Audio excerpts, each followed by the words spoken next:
తెలంగాణ తల్లి విగ్రహానికి పాలాభిషేకం చేయడానికి విచ్చేసినటువంటి మున్సిపల్ చైర్పర్సన్ కథశ్రీ గారికి మరియు వైస్ చైర్మన్ అన్న కరేస్వామయ్య గారికి, కౌన్సిలర్స్కి, డైరెక్టర్లకి, మాజీ ప్రజాప్రతినిధులకు, మండల పార్టీ అధ్యక్షుడు అనంత రాములన్న గారికి, కార్యకర్తలకు, నాయకులకు పేరు పేరున ధన్యవాదాలు తెలియజేసుకుంటూ ఈరోజు ఈ కార్యక్రమం చేసుకోవడానికి ముఖ్య ఉద్దేశం తెలంగాణ సచివాలయం దగ్గర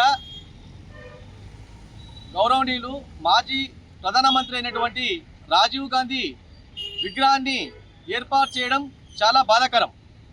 ఎందుకంటే ఒకవైపు అమరవీరుల స్తూపము, మరోవైపు డాక్టర్ బిఆర్ అంబేద్కర్ విగ్రహము, రాజ్యాంగ నిర్మాత అయినటువంటి ఇటువంటి వారి పక్కన గౌరవనీయులు మాజీ ముఖ్యమంత్రి వర్యులు కల్వకుంట్ల చంద్రశేఖరరావు గారు గత 2023వ సంవత్సరం జూలై నెలలోనే ఈ గౌరవనీయులైనటువంటి డాక్టర్ బిఆర్ అంబేద్కర్ మరియు అమరవీర స్తూపం మధ్యలో ఈ తెలంగాణ తల్లి విగ్రహాన్ని ఏర్పాటు చేయాలని ఒక డిజైన్ ఏర్పాటు చేయడం జరిగింది. అటువంటి డిజైన్ ఏర్పాటు చేయడాన్ని ఈరోజు తెలంగాణ ముఖ్యమంత్రి అయినటువంటి రేవంత్ రెడ్డి గారు కావాలనే ఉద్దేశపూర్వకంగా అక్కడ రాజీవ్ గాంధీ విగ్రహాన్ని ఏర్పాటు చేయడం చాలా బాధాకరం. రాజీవ్ గాంధీ భారతదేశానికి ప్రాణాలు అర్పించిన నేత, మేము కాదనట్లేదు. కానీ రాజీవ్ గాంధీ విగ్రహాన్ని ఆ సచివాలయం ముందర కాకుండా పక్కన తెలంగాణ రాష్ట్రంలో ఎక్కడైనా ఏర్పాటు చేసినా మాకు ఎలాంటి అభ్యంతరం లేదు.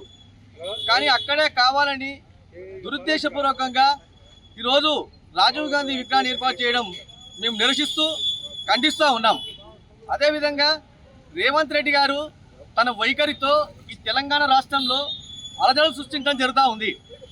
మొన్నటికి మొన్న సిద్దిపేట జిల్లాలో మైనంపల్లి హనుమంతరావు అనుచరులు బీఆర్ఎస్ పార్టీపై బీఆర్ కార్యాలయం పైన దాడి చేసి అమానుషంగా ఫర్నిచరు అక్కడ ఉన్నటువంటి నాయకుల పైన దాడి చేయడం జరిగింది. అదేవిధంగా మొన్న ఖమ్మం జిల్లాలో వరదలు వచ్చినప్పుడు అక్కడికి వెళ్ళినటువంటి మాజీ మంత్రివర్యులు, ప్రజాప్రతినిధులు, ఎమ్మెల్యేలు అక్కడికి వెళ్ళి ప్రకాష్ నగర్లో నీటిలో మునిగినటువంటి ప్రజలను పరామర్శించడానికి వెళ్తే అక్కడ కూడా మీరు హరీష్ రావు పైన, మాజీ మంత్రివర్యుల పైన రాళ్లతో దాడి చేసి కారు అద్దాలు ధ్వంసం చేయడం జరిగింది.